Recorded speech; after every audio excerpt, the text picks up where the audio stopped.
yang akan menemani dulur-dulur sekalian mengelilingi museum geologi ini. Nah, sebelum kita mulai mengelilingi atau melihat koleksi-koleksi dari museum geologi ini, saya akan menjelaskan terlebih dahulu tentang sejarah gedung museum geologi ini. Nah, jadi museum geologi ini gedungnya dibangun pada tahun 1928, kemudian rampung pada setahun kemudian pada tanggal 16 Mei 1929. Nah, gedung ini dirancang oleh seorang insinyur dari Belanda. Nah, gaya arsitektur dari museum geologi ini bergayakan Art Deco gitu ya. Jadi pada saat itu mah gaya arsitektur dari gedung itu bersifat modern gitu ya. Masih kelihatan modern lah sampai sekarang juga masih terlihat ada ciri-ciri khas Belandanya ya. Mungkin sekian ya yang bisa saya sampaikan tentang sejarah gedung dari museum geologi ini. Selanjutnya kita lanjut ke ruangan selanjutnya ya. Nah, dulur-dulur, sekarang kita ada di ruangan pertama dari museum geologi ini. Nah, jadi di museum geologi ini terbagi ke dalam 3 bagian. Yang pertama di sebelah timur dari gedung ya ada tentang sejarah kehidupan. Kalau yang di sebelah barat ya atau sebelah kanan saya ada tentang geologi Indonesia. Nah, bagian terakhir ada di lantai 2 gedung ini, yaitu ada tentang geologi untuk kehidupan manusia. Sekarang kita lanjut ke ruangan selanjutnya ya. Nah, sekarang kita ada di ruangan bagian pertama ya, yaitu ada geologi Indonesia. Nah, di ruangan ini menjelaskan tentang geologi, tentang asal mula bumi dan geologi yang ada di Indonesia. Nah, selain itu di ruangan ini juga menjelaskan tentang dunia batu dan mineral. Ya, kita ikutin saya.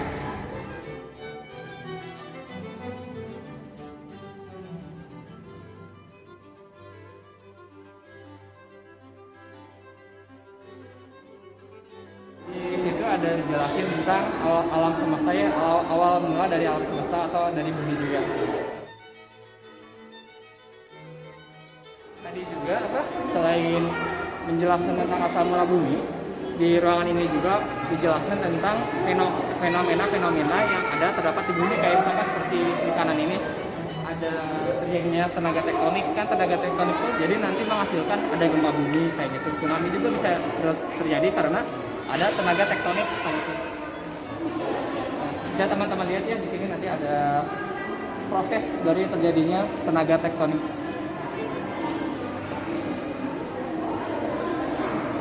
Nah, kalau di sini dijelaskan tentang batuan. Kemudian di sini juga ada mineral. Nah, selain ada tulisan ini di bawah-bawahnya juga bisa teman-teman lihat ada contoh-contoh gitu ya dari batu dan mineralnya. Nah, dulur-dulur, nah sekarang kita berada di ruangan selanjutnya. Nah, ruangan ini masih termasuk ke dalam ruangan atau bagian dari geologi Indonesia. Nah, di ruangan ini menjelaskan mengenai keanekaragaman dan kekayaan sumber daya geologi yang ada di Indonesia. Ya, bisa teman-teman ya, ada berbagai macam contoh batuan dan mineral yang ditampilkan di sini. Nah, sekarang kita lanjut ke ruangan selanjutnya, yaitu geologi untuk kebutuhan manusia. Nah, sekarang kita ada di ruangan bagian selanjutnya, yaitu geologi untuk kehidupan manusia. Nah, di bagian ini terbagi lagi ke dalam 2 bagian, yaitu ada manfaat dan bencana geologi. Nah, sedangkan di seberangnya ada sumber daya geologi ya. Nah, pertama kita akan memasuki ruangan mengenai manfaat dan bencana geologi. Mari kita masuk. Nah, dulu. Nah, kalau di sebelah kanan saya ya ada produk pemanfaatan dari sumber daya alam ya, kayak misalkan sini. Nah, di sini tuh ada kayak kapak zaman dahulu, terus di sini ada gelas. Nah, di sini juga ada semacam kendi gitu ya buat nyimpan air. Nah, itu tuh yang dari sana sampai sini tuh terbentuk atau dibuat dari biji-biji mineral yang terdapat di alam gitu ya. Ini juga ya ada kerajinan gitu ya. Ini juga sama gitu, dibuat dari sumber daya geologi yang ada di Indonesia. Nah, kalau di kiri ya,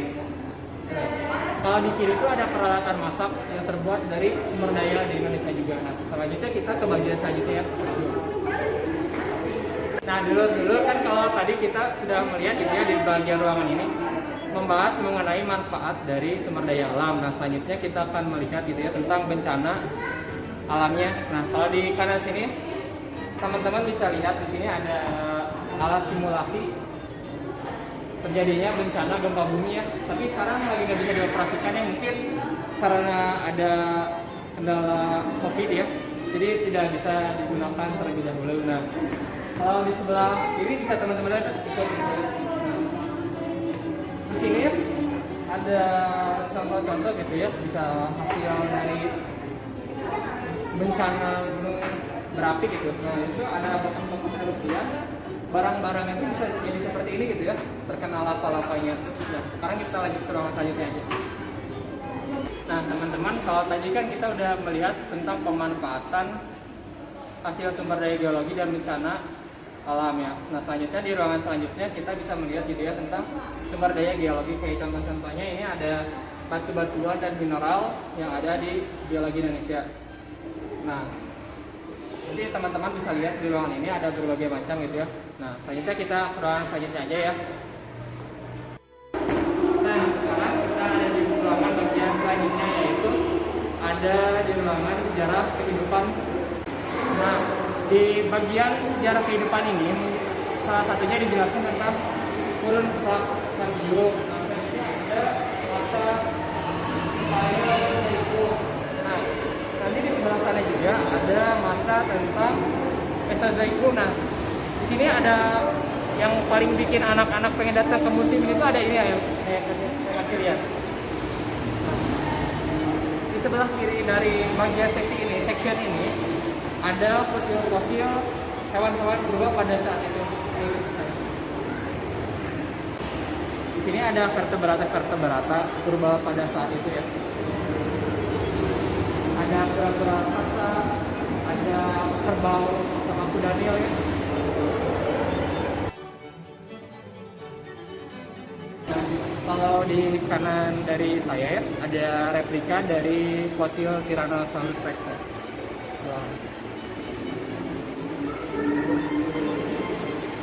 Kita lanjut ke ruangan selanjutnya. Nah, di ruangan selanjutnya dari sejarah kehidupan manusia ada periode tersier ya, atau flora Indonesia. Jadi di ruangan ini ditampilkan mengenai ada seperti moluska, ada foraminifera dan lain-lainnya. Ini yang ada dari lautan ditampilkan di sini. Kita lanjut ke ruangan selanjutnya. Nah, di ruangan paling akhir ya, dari bagian sejarah kehidupan, di sini bisa dilihat-lihat ya, ada fosil-fosil manusia yang pada saat itu ditemukan di Indonesia ya, kayak sangiran, ada trinil dan lain-lainnya gitu ya, yang ditemukan di Indonesia. Oke, kita lanjut ke ruangan. Ini juga ada bentuk-bentuk tengkorak ya, yang manusia pada saat itu kayak Homo erectus dan lain-lain. Kita udah sampai di ujung dari ruangan ini ya. Kita lanjut ke ruangan selanjutnya. Let's go. Nah, sekarang kita sudah selesai mengelilingi dan melihat koleksi-koleksi yang terdapat di Museum Geologi ini. Nah, semoga dari hasil kita mengelilingi dan melihat koleksi-koleksi tersebut dapat menambah ilmu pengetahuan kita, entah itu tentang sejarah awal mula kehidupan, tentang sumber daya alam yang baik itu di Indonesia ataupun di dunia ini ya. Nah, saya Irfan Zatur Rahman, izin pamit undur diri. Terima kasih. Wassalamualaikum warahmatullahi wabarakatuh. Dadah.